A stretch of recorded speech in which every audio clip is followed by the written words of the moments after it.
Hello and welcome to Good Morning Madness. We've got an awesome show lined up for you guys today. Thank you so much for jumping in here.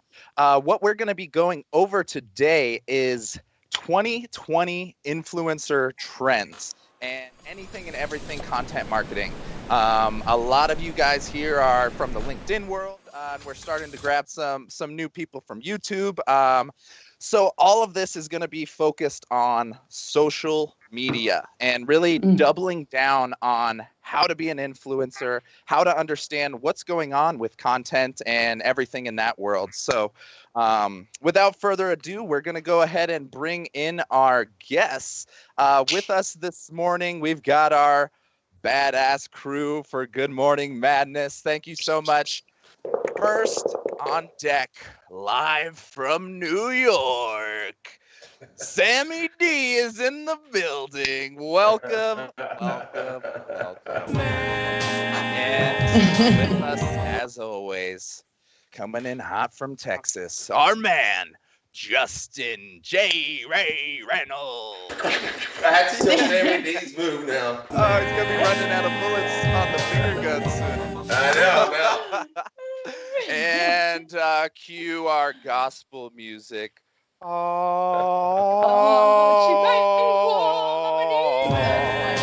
don't know what gospel music y'all are listening to. That was terrible. It's the chanting. Anyways, our Messiah of the morning is here, Jonathan Palmar. Welcome, buddy. Glad to have you, man. So what we're going to be jumping in today is really understanding how insane the world of social media and digital and content is right now, and giving you guys strategies and techniques to understand how you can get the most value out of this. Social media world has been blowing up. Like, people literally are spending so much of their lives on here.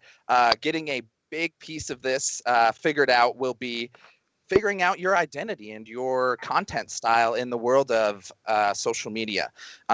There's over 3.5 billion people every day using social media, and most of them are on it for over 3 hours a day as well. So this is a massive, massive opportunity for anybody and everybody trying to take their digital game seriously. And this is going to be a really interesting conversation to understand. It doesn't matter where you're coming from. We've got a really diverse crew here, all utilizing content in different ways and becoming really strong influencers in creative ways. So this is going to be what we're going to focus on today. And jumping into the first couple things I'd love to hear from our local resident influencers here is understanding your platform and your audience. I know a lot of us have been focusing on LinkedIn, but there's a lot of territory to consider. So Sam, I'd be curious to hear from you first. Do you have any approach for what platforms somebody should consider, what you shouldn't consider? Is there any type of strategy for people to understand which social media platforms they should invest in? So I think it primarily boils down to, why do you want to build a presence? Like, what are your goals? Do you want to generate leads? Like, are you in a B2B space? Like, do you just want to, build a personal brand and show off your Lambo or something? Or like, I don't know. Do you just want to, have a type of, is your customer base like millennials? Like, you have to figure out who your target market is if you want to generate leads. And boils down to the platform that will most suffice to that target audience and, your long-term goals. So like for me, I have a business to business type of service. So I want to primarily focus on LinkedIn because I know that there's a lot of exposure out there and I already have a good following. And I'm just trying to focus on that because I get the most fruit from it. So, why really would I waste my time in other platforms when, and that's kind of arrogant, but no, that's brilliant. The LinkedIn game is approaching 1 billion billion users out billion. here. And as we've all kind of noticed, it's a slightly higher caliber of users. So it definitely makes sense to invest in that. But we also see things like TikTok popping up on the radar now, which just now hit 1.5 billion users. I have officially put this on my radar, figuring out a strategy of some sort. I'm curious from Justin and or Jonathan, is TikTok on the radar? And is there any strategy brewing? Just very curious to hear from maybe Justin, if you want to hop in first. Would love to hear it. What's brewing? Are you considering TikTok, just going all in on LinkedIn, or what's your game plan in your world? So I've been recently experimenting with TikTok. I'm not doing a lot, but I have done some. And I think the crucial thing is TikTok can be a wormhole, guys. Like you can go down and 3 hours later pop up and you realize it's nighttime and everybody else is in bed and holy crap. It's addicting, it's fun, and there's a lot of challenges on there. You see everybody. But the thing that I've noticed is I have a sort of a mentor of mine that's going all in on the TikTok side of things. And business is one of the biggest facets of TikTok that's growing. Instead of just everybody's doing the funny stuff. Everybody's doing the funny stuff on there. The funny stuff with the dances. However, the guys that are focusing more on little micro content of 30 seconds to a minute long micro content about business or just personal training or just little things someone can consume very quickly and move on, and it actually helps their life, is growing infinitely. But so for me, I mean, I think it's just about being able to get one of those down, find out which is your best platform, and sort of try. I'm not going to say perfect it because that's just an endless goal, but try to master that craft before moving on. But you still do want to move on. But this, as you said, people on social media average three hours a day. I probably think it's actually higher than that. But if you think about putting on, I mean, I could stay on LinkedIn for 6 hours in a day. If I have a post, if I have a post on that day, and then like our show, I mean, I can stay on for 6 hours a day. Now, can you try having TikTok on top of that, or Facebook or YouTube? It's a pretty endless battle if you don't have a team of people helping you out. So I would be very leery because I've taken the foot off the gas pedal a little bit with social media because I was realizing that I was not having a day off ever. Not from work, but from even social media. It became a chore.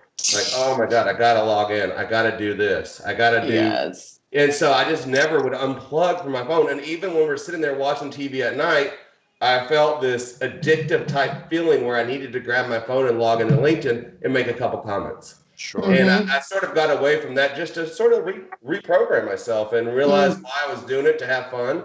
But if y'all want it, there's a new platform that I think everybody should know about. And if you're not on it, you're missing out. It's called MySpace. It's amazing. King of MySpace right here, baby. You don't even know about it. You don't even know about the MySpace game. Oh, man. No, that's brilliant. You mentioned a few critical pieces there.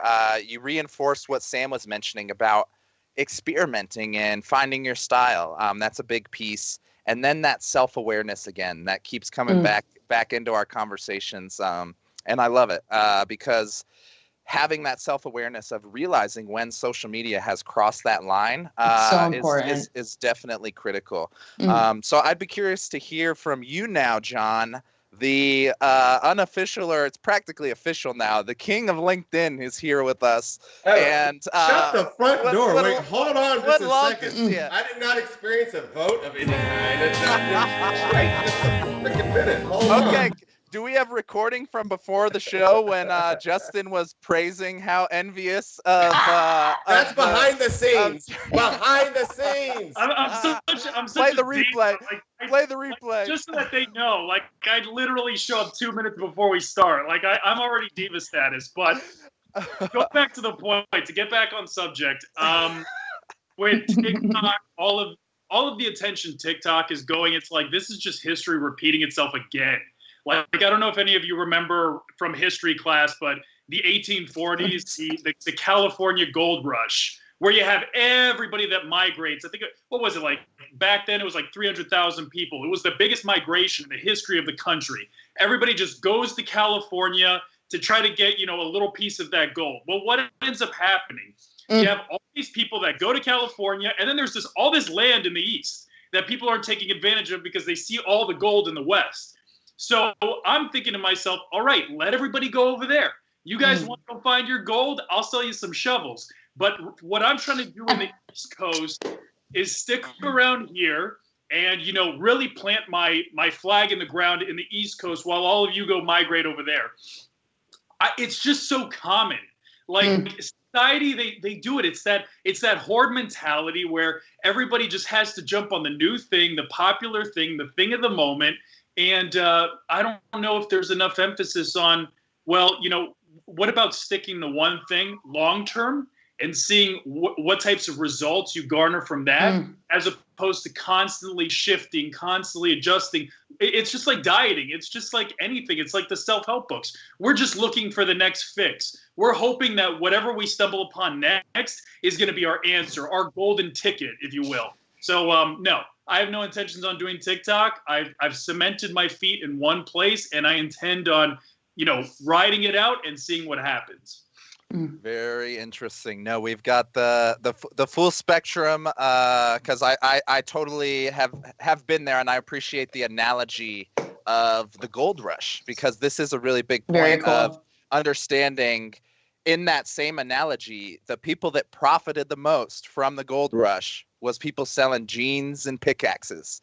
Levi's jeans started in the gold rush era. I don't know of any. I'm sure there might be a few gold companies in that realm too, but addressing that middle ground is what we're starting to do here, is building that home for content creators, for influencers to essentially understand this conversation of being an influencer. I think has kind of got this weird buzzword, as with like Instagram booty shakers and like very low ROI influencers. But as the digital world is shifting, at least from the marketing angle that I'm seeing, this focus on influencers and brands is only going to continue to increase. One of the reasons I'm seeing this is through all of the search engines, they're placing an increased focus on brand affinity. So basically, they're reading all of the signals online that are measuring what is Jonathan Palmar about, and realizing forensics, marketing, LinkedIn, and it's starting to connect all of those dots. So having that digital presence and content everywhere online that fits that affinity that you're trying to loop yourself into is going to be really critical. So moving forward, as Jonathan mentioned, the evolution is always continuing. And one of the things we're seeing is new media formats and new content formats. Would love to hear from you guys on this whole world of live streaming, and now we've got a little bit of TikTok, but there's so many media formats you can pick. How do you go about choosing which media format works for you, whether it's live streams or videos or PDF sliders are my favorite? Would love to hear, Sam, maybe from you, of what do you do to consider like what content works for you? Because it's not always a one size fits all approach. Yeah, I totally agree, because a lot of people, like my boy David Stanton, he writes text posts all the time, even though his videos hit off nicely, but his text posts get way more engagement than his video. But I love doing video. Like that was kind of why I started creating content, is because I wanted to create video. And right now, LinkedIn is kind of deprioritizing the videos. So for me, it's just basically like what you have fun with. I think that should be priority number one, is what, you have the most interest in. Because like Justin said, it kind of becomes a chore after, like, you have to like, oh, I have to make a video today, or I have to make a post. But the most excitement and the most fun I have, aside from editing maybe, is actually shooting the video. So I think whatever you really have an interest in and a passion in initially, and just try them all to see how you like it. But like some people just can't edit. They just can't sit there in front of and edit a slideshow or edit a video. That's fine. So then do text posts. So really what you are comfortable with, I think you should do it primarily and focus on that. Sure. No, that leads right back to that experimentation. There's never a perfect content type, perfect format. That continuous experimentation, we see it over and over. So anybody looking to jump into the content game or level up their content game, realize you don't have to look at somebody else and just do video because Gary V does video and whatnot. That experimenting is definitely a big piece. So Justin, I would love to hear from you in this world of there's a conversion somewhere between a digital relationship and your content online and real world revenue and relationships. A lot of people get stuck in this gray area and this ambiguity. How do I monetize content? Do I just put links to courses directly in my content? It's just a really messy and ambiguous route from content to revenue. I'd be curious to hear from your perspective, what do you consider successful content, or what is the goal when you're producing content? Do you have a specific call to action that needs to be achieved, or is it something more broad in your world? Mine's more broad. And I think listening to Jonathan, and I'm gonna give Jonathan his credit. He's killing it. And he made a comment one to me. Your content should be your piece of bait, your fishing bait, and that should attract people to you. And then when they go to your page should be the fishing net that you pick up the fish with. And so you don't have to go out there and tell people what you do, because they're interested in you. So by the time they get to see what you're doing, if they want your product or not, they'll automatically reach out to you. And if anybody's been following my journey at all, I like to use sell without selling. However, once again, talking with Jonathan last week on the phone, I'm probably going to amp it up a bit, because I feel like, yes, I've got now 10 commercial contracts from LinkedIn and roofing deals, which is great.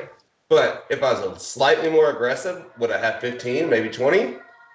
So instead of posting all the time about, what I'm doing, I think I'm going to be a little more direct with people. I'm not necessarily with my content. I think the content will stay the same, but I might throw up one on the roof somewhere, talking with my roofing partners, cool. Just talking, having a little more detailed results towards just roofing, so people actually know, oh, he's in the roofing business. Now, it won't get the views, it won't get the engagement. However, it lets people know, it keeps reminding them, hey, this is what he actually does. Because right now I don't have anything geared towards that. To this day, I've never made one post about commercial roofing.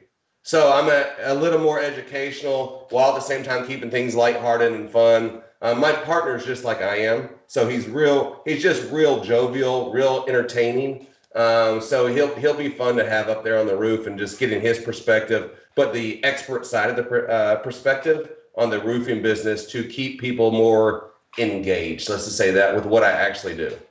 No, that's a huge piece of the puzzle to understand that the path to revenue can be so wide, so different. There's a really wide spectrum of how exactly that journey takes place. And another, as you guys mentioned, the fishing analogy works really great. I have a similar comparison in my head of the content is the salesperson for me.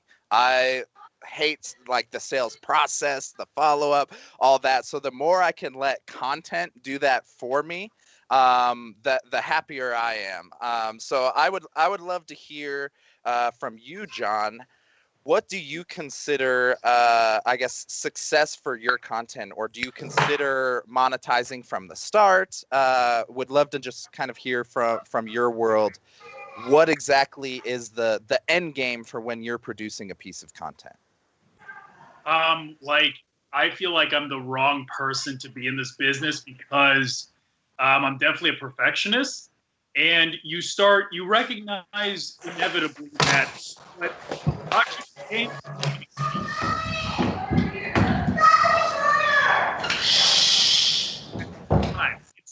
the hardest part is getting people's attention initially. But I feel like even more challenging is maintaining people's attention.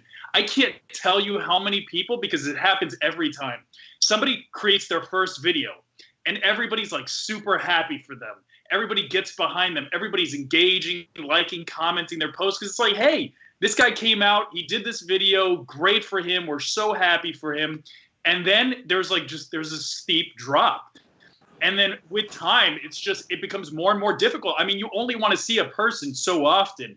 It's only normal that in time, you're going to kind of lose popularity. So you constantly have to find ways to reinvent yourself. You constantly have to find ways to make your content evolve. So I would say it's very difficult to make it, but it's even more challenging to stay on top of the game because there's constantly you're not just competing with other LinkedIn influencers. You're competing with other social platforms. You're competing with the Wall Street Journal. You're competing with the internet. You're competing with their families. You're competing with everything. We're in the attention game, right? And there are so many other options that people have. And you have to consider all of them as you're developing your content if you really want to be the best. So that's the biggest challenge that I have. It's just, how can I constantly reinvent and recreate so that I can maintain people's attention long term? Not just to reach a certain point, but to be able to maintain that for a long time. That is brilliant. No, the piece you mentioned there, the attention game, and I would even level it up. This is an attention war at this point between social media platforms. Everybody's going towards dwell time-based algorithms, stretching every single minute or second they can get you on the platform.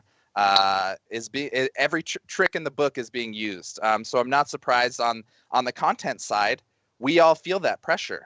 There's that need to make your content stand out, make it be valuable, and then now there's the third challenge of being respectful of people's time. So that's where I've preached concision and being as concise as possible. If you can just get your message boiled down to like just a tiny little micro shot that people can understand clearly, I think it would be really valuable to make that focus on concision.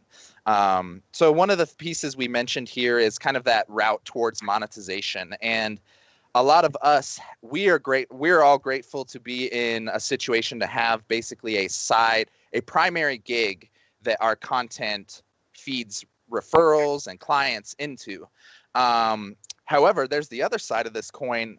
You can literally monetize being a content creator or an influencer. So whether this is through direct ads, organic partnerships, sponsorships, stuff like that, or just developing and building a complementary product of your own, keep in mind that there are other strategies everybody can pursue to monetize the content directly, rather than we're all kind of playing the side hustle game and feeding it into our primary gigs. But I think all of us in the long term would love to focus more on this media side and getting more content out there. So this journey to become an influencer is what I'd love to talk about next. And really, it's such an ambiguous journey, as we've kind of mentioned. We're all starting from different parts of the world, but zeroing in on this influencer world. And would love to hear from you, Sam, if you want to unmute your mic and jump in here in a sec. What has been your journey thus far? Did you actually expect to be an influencer or a creator, or was this something you realized the value of it and then started investing more in content and started to evolve? Just curious if you've had a game plan from the start, or if you're just kind of rolling with the blows like the rest of us here. To be honest, like, number one, I do not consider myself to be an influencer. Like, people should not take my advice. They should not probably follow me. I'm probably the worst. No, I'm just kidding. But seriously, like, I don't consider myself an influencer, but a creator in a sense, yes. But my journey, like, I didn't expect to do any of this. I didn't expect to blow up. Not really that much, but I'm trying to be super humble about it because, I like to stay on top of things, but like kind of going back to what Justin said, like you have to reset sometimes. And I like made 1 post or 2 posts last week. It's just like, and I have a lot of people like, hey, why aren't you posting every day? It's like, dude, like I'm running a startup, kids in the house, like 3 with my husband, side hustles, other streams of income coming in. So like it sucks because like I don't have a team behind me doing that. Maybe eventually I definitely will hire somebody to do it, but I'm making content for other companies, so it's a challenge, and like that's not really on the top priority list. So I just like went way off course with that, but just rolling with the punches, man. Like it's so imperative just to just do what makes you comfortable. Like if you want a strategy, if you're a planner, then plan a strategy. If not, like I just like to, sail in the sea and see what happens. That's me. Like No, that's perfect. There's no right or wrong answer, but I was kind of hoping you would go that direction of breaking down this stigma of people pursuing being an influencer from the start. Nah, dude. As if it's a role or a job. And then as you mentioned, even when you're there, Sam was awarded a LinkedIn Top Voice Award last year, and she doesn't feel like she's an influencer. Like, so that imposter syndrome, we'll see from Jonathan next year after he gets his 2020 award, and he'll feel like an imposter as well. So like this imposter syndrome, regardless of whatever level you're at, is clearly. I don't think it's ever going to go away. I think I've heard even the highest level of people still talking about this issue. So I'm glad that you were able to kind of bring that up and understand the realism of pursuing this. And I think that was really helpful to understand that. So I'd love to crack open a different piece of the puzzle that we've all really enjoyed.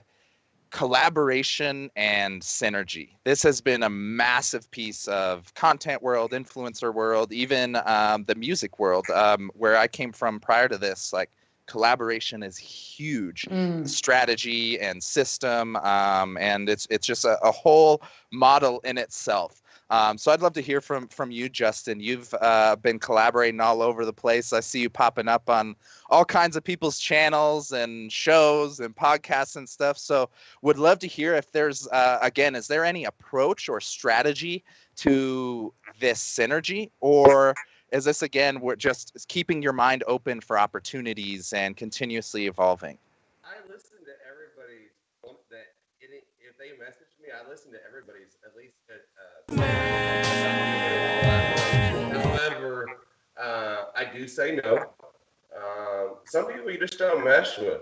Some of their content is not, but some people's content is just not up. I'm not going to say up to par.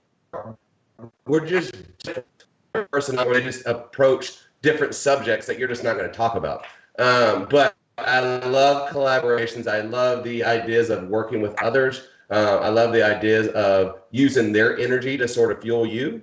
And not to mention, the minute you open yourself to a collaboration is the minute their followers find you sometimes. Some of those people don't know you exist, and vice versa for the other person.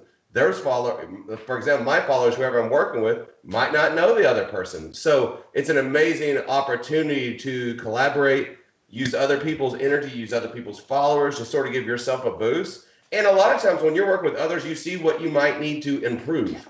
Because sometimes you get something back, and maybe their lighting's better, maybe just the way they approach the overall collaboration in a systematic approach is better. So there's a lot of learning to be done when you work with others as well.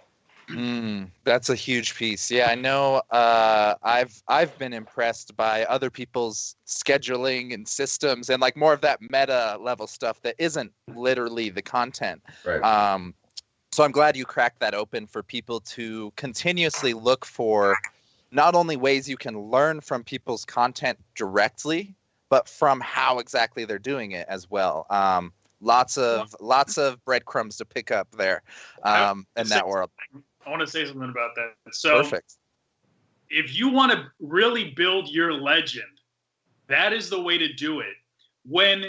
it's one thing for you to say, I've accomplished this, I've done that, even if it's in the form of a collaboration. But when somebody else endorses you, when somebody else posts your content, that is when you really start, breaking new barriers. You really start reaching some new ground, because that endorsement from somebody else is always going to be way more way more powerful than what you can do on your own page. So, like, let's say, for example, Brian did a video about me, and he was talking about the boot camp experience and what he's learned through that. A testimonial, very much so, right? But for him to post talking about me, that I gained more connections and followers from him endorsing me than any day that I've endorsed myself. Same thing with Shay. When Shay put me on her page and talked about something that I've done, I got way more followers than I ever get on my own posts. So if you have the ability to collaborate with somebody and somebody endorses you through the collaboration, that will make so much more of an impact than any one piece of content you can create for yourself. Because I don't know what it is. I mean, maybe somebody else can elaborate on it, but when somebody else says it, it just sounds better than when you say it about yourself. Sure.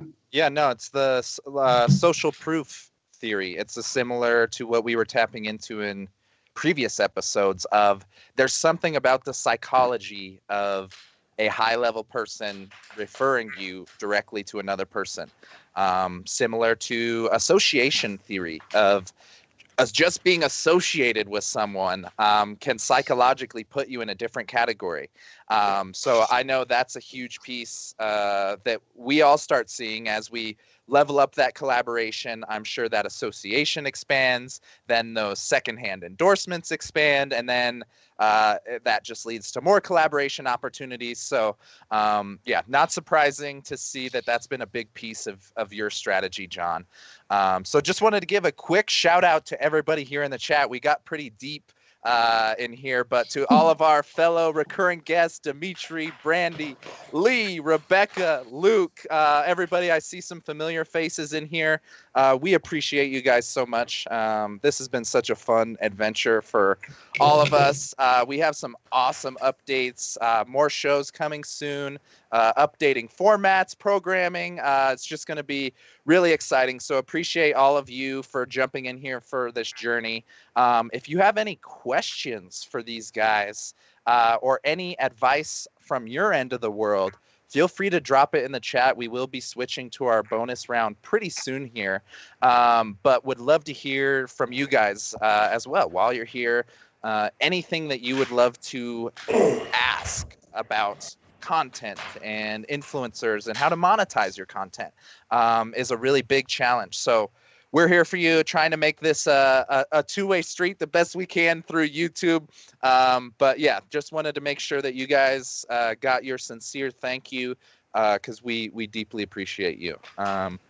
So I would love to hear sort of from your guys' perspective, more of an open-ended question. Again, kind of keeping the chat in mind or any future visitors coming to the channel of they are on this journey of understanding social media and content and themselves and where they fit in that piece of the puzzle.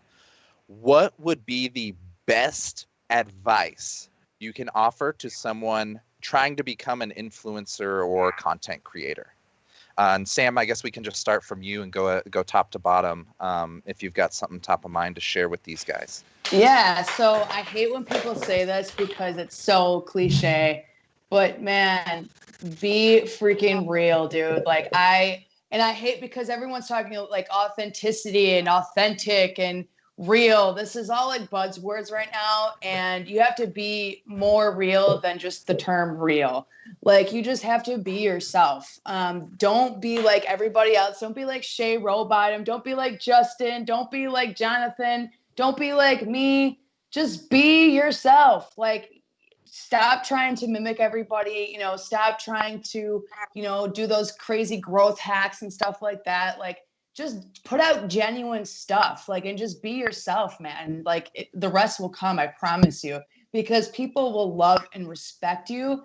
And that to me is worth more than any type of follower account ever. Like I can have, if I had 1,000 followers that really truly loved me and respected me and that knew who I was and that, we shared connection with and like resonated with, I would way rather have those 1,000 people than 10,000 people following me that just don't even know who I am and, have other thousands connections in there. So I just be yourself and just put out stuff that really is true to you. Awesome. No, that I have heard it over and over in different contexts, but sometimes it just needs to break through in a different way. And I hope that was your way was one of those ways that it breaks through. Because in my experience, that was the biggest transition I had in the content realm, was assuming I had to do this perfect, be this perfect profile. I went and took off. I had a company that failed and crashed. I deleted it from my LinkedIn profile, thinking people would go be like, how I'd be so ashamed of it and everything. All the content I was producing was what I thought. I was seeing like Mark Metry posts and like trying, just exactly as you said, trying to duplicate someone else's formula. And when it finally clicked was when I started writing about music and hockey and World of Warcraft, and like all the nerds started coming out of the woodworks. And as you mentioned, that authenticity was a really big piece. So I'm glad you mentioned that. Justin, would love to offer just the same question to you. I think your story and your experience really resonates with people from kind of the context of everybody assumes you have to be some techie or like understand the social media world, like you've been in it since the MySpace days. But you really don't have to. You can jump in here and experiment and figure it out, like Justin has. And I would love to hear from your perspective. Again, the open-ended question: what is the best advice you can offer to someone trying to become an influencer or content creator? Be yourself. We could all three say that, and we could call it a day. It'd be the best advice you could hear. Just be yourself. Another thing I'd like to talk about is just when you're coming up with content, be okay with peeing in the wind a little bit.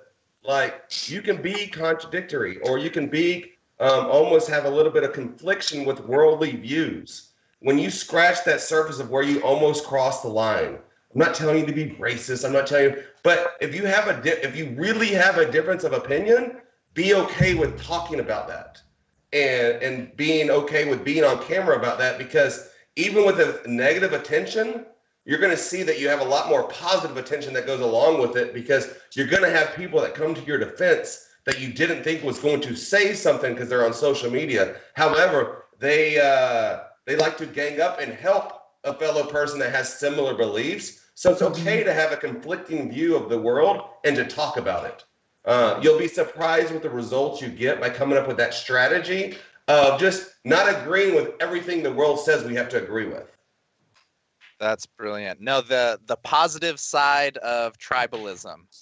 Often that typically goes south with people getting in like group mentalities, but this is a really positive feature of where people putting yourself out there, like Justin says, gives you the opportunity and other people the opportunity to understand a little piece of your world and a little piece of your story. And as he mentioned, like, that's going to resonate with people. Not all people, but the people it does resonate with, that's where you start building that loyal tribe that Sam was mentioning about.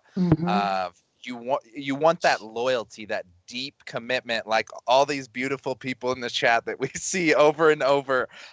Like, that's when you're doing things right. When, like, the day that I get to go see Lee or Marisa, like at an event, like, that is going to be electric. Yes. So that's what we're all doing this for. Don't get distracted by the red herring of followers and being a mini celebrity. It's all about relationships. So brilliant to hear that from you, Justin. Would love to go ahead and transfer this to our Messiah. What is your open-ended best advice you can offer to someone approaching this world? So let me drop a proverb on all of you. Yeah. A little bit. We'll make it one. So, the whole experience is kind of like going up a mountain. The closer you are to the ground, the more people there are. And there's going to be people on this journey as you go up the mountain. And as you're climbing the mountain, the air starts getting thinner and thinner and thinner. And there's going to be less people that follow you up that mountain. Inevitably, people are going to start dropping off. Inevitably, people are going to say, you know what? I just can't go that high up. It's not worth it to me to reach the top of the mountain. And when you finally do start reaching the top of the mountain, you recognize and realize the fact that there's only enough space for you there. Now, what's the downside of that? You're alone. You're by yourself. You're the only one that can see the top of the mountain. You're the only person that can appreciate the top of the mountain. But unfortunately, you have to experience it by yourself. One thing that I didn't recognize through this experience is that you're going to have friends and family that can only go so high with you. You're going to have those people that are with you. You're going to have those people that are experiencing the same things as you, but maybe they're just not as ambitious. Maybe they don't want it bad enough. They're not willing to sacrifice sleep or family life or, whatever the case may be. But if you're willing to sacrifice everything, you're going to realize that it's very lonely up there. So I just want people to keep that in mind, that even though you can see the view of everything, is it really worth everything that you could possibly lose in the process? So, yeah. And they say that it's about the journey, not the destination, right? Love it. It's about the people that you meet along the way. It's about the relationships that you create, through the struggles, through the hard times. So I'd say that if there's anything that I've recognized is that, when we leave this show, it's a very quiet life. It is lonely and it's very tiring. So just consider that side of it too. Gotta love it. Gotta love it. There's our Messiah dropping some wisdom bombs again. No, this is as we alluded to, the journey is everything. 100 times from Gary V. Love the process. That's what it's about. If you don't love the process, you don't enjoy the content creation, like Sam was mentioning, then you're in it for the wrong reasons. So that's brilliant that you were able to highlight that and understand that theory of other people in your social circle aren't always going to be on the same page, and there's always going to be that slow elevation. I've seen it in the analogy of like a crab pot theory. I don't know officially where it comes from, but when a group of crabs is all in the pot, they each have the ability to climb out one at a time if they really wanted to. But what ends up happening is the moment one of them starts climbing out, the rest of them start pulling the crab back down. And it's that group mentality of realizing maybe there are negative people or toxic people in your life that aren't supporting those goals, and you need to figure out how to get away from them or eliminate them from your life. And a lot of times it's, again, back to that self-awareness, social awareness, and understanding your situation, your goals. But yeah, the situation isn't always as pretty as people think from the outside. So I'm really glad you were able to mention that, John. So without further ado, if you guys had anything to add in this topic, we'll go ahead and open the table. Otherwise, I think it's about time to jump into our bonus round. So do you guys have any final advice in the realm of content or anything? No, just to piggyback what Jonathan said, this whole it is lonely. Not gonna lie, people probably think because I have thousands of followers that I have thousands of friends, and it's not true. I actually have no friends that I hang out with actually at all. It's just me and my husband. So it is lonely, and you have to understand that. And there's not a lot of people that understand, family. We get into arguments every time I go over their house. Why are you doing this? Why are you spending time on this? Why did you open up your own business? So it is lonely. And, just as soon as you get there, I guess, then you find the right people that understand where you're coming from and where you've been and where you are now. Brilliant. Now, finding people that operate on that same frequency as you do is a huge piece of the puzzle. So anybody else out there wanting to if you're feeling lonely and you need a community, you need those people. This is the community that we're building here with the Beast Node, is people in this situation of understanding the value of content creation and of art and business and entertainment and intertwining those worlds the best we can. That's what we're building over here. So anybody and everybody is welcome. We appreciate all of you guys. So without further ado, I think we're going to hop into our bonus round. Let me check if there was any questions or anything that you guys needed to jump in here with. But I think most of you guys are here for our fun little clip, the Wheel of Misfortune, a little segment we've stolen and has become a crowd favorite around these parts. Essentially what we do each week is load this wheel up with some crazy challenges, and one of us poor victims has to complete the challenge and bring it to you guys on video. Our loser from last week, thanks to his self-inflicted wound, Jonathan Palmar, was our victim this week. So if Victor has our clip ready, we'll go ahead and watch the clip from last week, and then we'll go ahead and jump into the wheel for this week. So whenever you're ready, we have our victim. Oh no. And this was drinking raw milk cow milk. So check this out. God. You know this is going to be bad when the milk comes in this type of container. And not only that, but look at it next to regular milk. Like, why is it this color? Whatever the case is, I'm ready for it. Oh my god, ew, I've never experienced raw milk. I don't know what it was probably so thick. It even smells different. Thank you. All right. Justin's like, y'all are rookies. Wait a second. No spot. Oh god. So the rule was that I have to drink raw milk. Oh my god. But you never said I couldn't add anything to it. So I'm not going to add too much. Just a little bit. Just something to enhance the flavor. What is this? So we'll just put some he's just going sugar in it, just a teaspoon. Just a teaspoon? A drizzle of chocolate that's syrup. fair. Not a lot, just a little bit to give it some flavor. Hold on, I'm erasing my wheel. Just get a spoon really quick.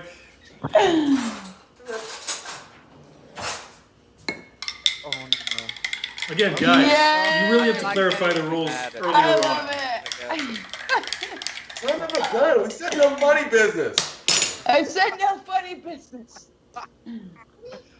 Oh, touche. Touche. It's not that bad. Dang it. Oh my god. Oh, I don't know. That was probably good, Respect. wasn't it? Alright. Respect. That's a Hold follow-up. on, I'm erasing names off the board again. No, don't do it. Oh, That's I haven't done any funny business, but you got me 2 weeks in a row, so. Oh, yeah. Well, for people that don't know, since Jonathan gamed the system last week with his bare hands, I wrote Jonathan's name on the board in all 4 spots, so y'all couldn't see it. So I thought I gamed the system back on him. But in return, this system Jonathan is collapsing. Jonathan has squeamed his way out of another one. I think that was a little more valid than That the was hot genius. dog, bare hands, Well, we whatever. didn't have hot dog, guys. Just so you know, it was a Twix bar. He had a Twix bar last week, guys. A Twix bar. Enjoyable candy bar. So Yes. the exact opposite. Nice. Well, why don't we go ahead and jump into our Wheel of Misfortune Alright, so y'all for know, this look. week. We've got names on it. If anybody doesn't see, look, it has all of our names on it. Oh yeah. All right, I want to make sure. Oh my god, I see my did it name. correctly. No. All right, here we go. So, our first spin is going to be for the exercise or whatever the weird thing we have to do is. Challenge. So, we have the antique slap challenge, the hot pepper challenge, this is the surprise for all my friends out there, the Balut Boozle. Wait. So, yes, since y'all are all not, let's just say y'all are all very white. My kids being Filipino. How do you know this? Just easy. I'm going off skin tones only. But balut is duck embryo. It's literally the inside of a fertilized egg. They eat it in the Philippines. It's like a delicacy. So we all live in pretty close areas that have the worldly grocery stores. You can find it at the worldly grocery stores. So enjoy. Hey, y'all didn't want to get tased. I had to come up with something. Yeah, that's. I mean, I guess I'll take And that then over we have being tased. the dog food cereal. Now, Jonathan, I'm literally going to come to Miami and pour your cereal because I already know your little Cocoa Puff scheme that you're going to do. Like, dog food doesn't have that kind of crunch to it. So, how would you know, Justin? Well, you told me you were going to use Cocoa Puffs. No, how do you know it's crunch? That. How do you know it doesn't have that same crunch? You all eat dog food from time to time. Come on, like it's a meathead thing. It's a low joke. on calories. It's a dog thing. It's a dog thing. All right, here we go. Challenge. What challenge is it gonna be? The antique slap. Okay. Okay. All right. First of all, Sam, don't have your husband do it if it's you. Jonathan, we cannot have. It has to be someone that is close to our age slapping us. I can't give the slap to my 3-year-old son. I want someone to knock the crap out of you. Okay? Your wife will do it. She'll do it. She'll have fun with it. She'll gladly do it. Yes, she will. Behind it. Yes. All right. So here we go. Who is going to get the antique slap? Oh my God. Wait, I'm going to redo that. Here we go. This is rigged. It's rigged. Yes! Missed it again. Travis. I'm Are we going to even be able to see the talcum powder on your face, Mr. Denver? Yeah. That was funny. Oh, well, now I gotta go make some friends to make Right? a video. Oh my God. Lord. I thought I was beating the system with good vibes. Nope. Not at all. So yeah, this is a lot less exciting when you're on this end of it.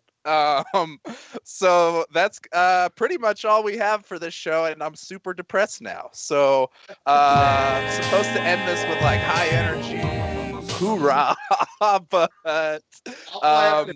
awesome. I'm your friend. I will take care of it. Oh man, yeah, no, I'll make the commitment. So thank you guys so much. Appreciate all your support. We will definitely load up another awesome show next week for episode 10. We'll have a season finale of Good Morning Madness here for you guys next week. So appreciate all y'all.